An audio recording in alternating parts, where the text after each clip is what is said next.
ಪಾದಚಾರಿ ಒತ್ತುವರಿ ತೆರವು ತಡೆಯುತ್ತೆ, ಮತ್ತೊಂದು ಕಡೆ ಅನಾಥ ವಾಹನಗಳು ಒತ್ತುವರಿ ತೆರವು. ನಿಮ್ಮ ಸಹಕಾರ ನೋಡಿ, ಇದೆಲ್ಲ ಸಮಸ್ಯೆಗಳು ನಾವು ಕೂಡ ನೋಡ್ತಾ ಇದ್ದು ಮತ್ತು ನಮ್ಮ ಹಂತದಲ್ಲೂ ಕೂಡ ನಾವು ಪೊಲೀಸ್ ಇಲಾಖೆಯವ್ರಿಗೆ ಇವರಿಗೆಲ್ಲ ಹೇಳ್ತಾ ಇದ್ದು. ಈ ಏನು ಬಿಟ್ಟೋಗಿರುವಂಥ ವಾಹನಗಳು ರಸ್ತೆಗಳಲ್ಲಿ ವಾರಗಟ್ಟಲೆ, ತಿಂಗಳಗಟ್ಟಲೆ, ವರ್ಷಾನುಗಟ್ಟಲೆ ಬಿಟ್ಟೋಗಿರುವಂಥದ್ದು ಅದು ತೆರವುಗೊಳಿಸ್ಬೇಕು. ಅಂದರೆ ಎಲ್ಲಿಗೆ ತೊಗೊಂಡೋಗ್ಬೇಕು, ಅದಕ್ಕೆ ಪ್ರೊಸೀಜರ್ ಏನು ಮತ್ತು ಅದಕ್ಕೆ ಒಂದು ರೀತಿಯ ಕಾರ್ಯಾಚರಣೆ ಮಾಡ್ತಕ್ಕಂಥದ್ದಕ್ಕೆ ಸ್ಪಷ್ಟವಾದಂಥ ಮಾರ್ಗಸೂಚಿಗಳು ಇರಲಿಲ್ಲ. ಇವತ್ತು ನಮ್ಮ ಕೃಷ್ಣ ಬೈರೇಗೌಡರು ಬೆಂಗಳೂರಿನ ಉಸ್ತುವಾರಿ ಸಚಿವರಾದ ನಂತರ, ಇಲಾಖೆಯ ಸಚಿವರಾದ ನಂತರ ಇವತ್ತು ಈ ಒಂದು ವಿಷಯಗಳ ಬಗ್ಗೆ, ಅಂದರೆ ಸಾರ್ವಜನಿಕರಿಗೆ, ಪಾದಚಾರಿಗಳಿಗೆ, ಸ್ವಚ್ಛತೆ ಬಗ್ಗೆ ಎಲ್ಲದ್ರ ಬಗ್ಗೆ ಗಮನ ಕೊಡ್ತಾ ಇದ್ದಾರೆ. ಇವೆಲ್ಲ ದೊಡ್ಡ ದೊಡ್ಡ ವಿಚಾರಗಳಂತ ಕೆಲವರು ಅನಿಸದೇ ಇರ್ಬೋದು, ಆದರೆ ಇದು ಭಾಳ ಮುಖ್ಯವಾದಂಥ ವಿಷಯ. ಯಾಕೆಂತ ಹೇಳಿದರೆ ಪ್ರತಿಯೊಬ್ಬರು ಕೂಡ ಈ ನಗರದ ಒಂದು ಬೆಳವಣಿಗೆ, ನಗರದ ಸ್ವಚ್ಛತೆ, ನಗರದ ಸೌಂದರ್ಯೀಕರಣ, ಈ ನಗರ ನಮ್ಮ ಬೆಂಗಳೂರು ಅಂತ ಹೆಸರು ನಾವು ಕೊಟ್ಟಾಗ, ನಮ್ಮ ಬೆಂಗಳೂರು ಅಂತ ನಾವು ಒಂದು ಬಿರುದನ್ನು ಕೊಟ್ಟಾಗ, ನಮ್ಮ ಬೆಂಗಳೂರು ಅಂದ್ರೆ ಏನರ್ಥ? ಇದು ಎಲ್ಲರದು ಅಂತ. ನಮ್ಮ ಪಾಲುಗಾರಿಕೆಯೂ ಇದೆ, ನಮ್ಮ ಜವಾಬ್ದಾರಿನೂ ಕೂಡ ಇದೆ, ನಮ್ಮ ಹೊಣೆಗಾರಿಕೆ ಕೂಡ ಇದೆ. ಅದರಿಂದ ಸಾರ್ವಜನಿಕರು ಇವತ್ತು ಸಹಕಾರ ನೀಡಬೇಕು.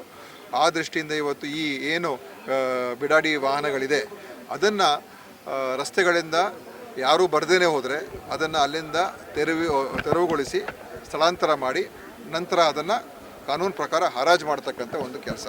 ಇದು ಖಂಡಿತ ಒಳ್ಳೆಯದು, ಸಾರ್ವಜನಿಕರಿಗೂ ಒಳ್ಳೆಯದು, ಪಾದಚಾರಿಗಳಿಗೂ ಒಳ್ಳೆಯದು, ವಾಹನ ಸಂಚಾರಕ್ಕೆ ಒಳ್ಳೆಯದು. ಮತ್ತು ಅದಕ್ಕಿಂತ ಹೆಚ್ಚಾಗಿ ಇದರಿಂದ ಭಾಳಷ್ಟು ಒಂದು ಕೆಟ್ಟ ಒಂದು ಅಲ್ಲಿ ಈ ಕಸದ ರಾಶಿ ಆಗ್ತಾಯಿತ್ತು. ಆ ವಾಹನಗಳ ಕೆಳಗಡೆ ಗುಡ್ಸೋಕ್ಕಾಗೋದಿಲ್ಲ, ಅಲ್ಲೇ ಎಲ್ಲ ಕಸ ರಾಶಿ ಸೇರಿಕೊಂಡು ದೊಡ್ಡ ಒಂದು ನಾಥ ಕೂಡ ಬರುವಂಥ ಪರಿಸ್ಥಿತಿಗಳು ಬರ್ತಾಯಿತ್ತು.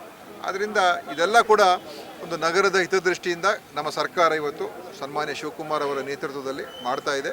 ಇದನ್ನು ನಾವೆಲ್ಲರೂ ಕೂಡ ಸಹಕಾರ ಕೊಡಬೇಕು. ಏನಾದರೂ ಸಣ್ಣ ಪುಟ್ಟ ಸಮಸ್ಯೆಗಳಾಗ್ಬೋದು, ಇಲ್ಲ ಅಂತ ಹೇಳೋಲ್ಲ. ಆ ಸಮಸ್ಯೆಗಳು ಬಂದಾಗ ನಾವು ಕೂತು ಸ್ಪಂದಿಸ್ತಕ್ಕಂಥದ್ದು, ಮಾನವೀಯತೆ ದೃಷ್ಟಿಯಿಂದ ಏನು ಮಾಡಬೇಕು ಅದನ್ನು ಕೂಡ ನಮ್ಮ ಸರ್ಕಾರ ಮುಕ್ತವಾಗಿ ಮಾಡುತ್ತೆ ಅಂತ ನನ್ನ ವಿಶ್ವಾಸ ಇದೆ. ಅದನ್ನು ಆ ನಿಟ್ಟಿನಲ್ಲಿ ಇವತ್ತು ಈ ಬೆಂಗಳೂರಿನ ಒಂದು ಬೆಳವಣಿಗೆ, ಒಂದು ಕಡೆ ಮೂಲಭೂತ ಸೌಕರ್ಯಗಳು, ಇನ್ನೊಂದು ಕಡೆ ಸ್ವಚ್ಛತೆ, ಸೌಂದರ್ಯೀಕರಣ ಎರಡನ್ನು ಕೂಡ ಮಾಡೋದಕ್ಕೆ ನಮ್ಮ ಸರ್ಕಾರ ಹೊರಟಿದೆ. ಕ್ಯಾಬಿನೆಟ್ ಲಿಸ್ಟ್ ದೆಹಲಿ ತಲುಪಿದೆ, ನನಗೆ ಇಲ್ಲ ನೋಡಿ, ಇವಾಗ ಅದೆಲ್ಲ ತೀರ್ಮಾನ ನಮ್ಮ ಪಕ್ಷದ ವರಿಷ್ಠರು ಮಾಡ್ತಾರೆ. ಆ ಕಾರಣದಿಂದ ಅದ್ರ ಬಗ್ಗೆ ನಾನೇನು ಮಾತಾಡ್ತಕ್ಕಂಥದ್ದಕ್ಕೆ ಅವಶ್ಯಕತೆ ಇಲ್ಲ. ಆಯ್ತಾ?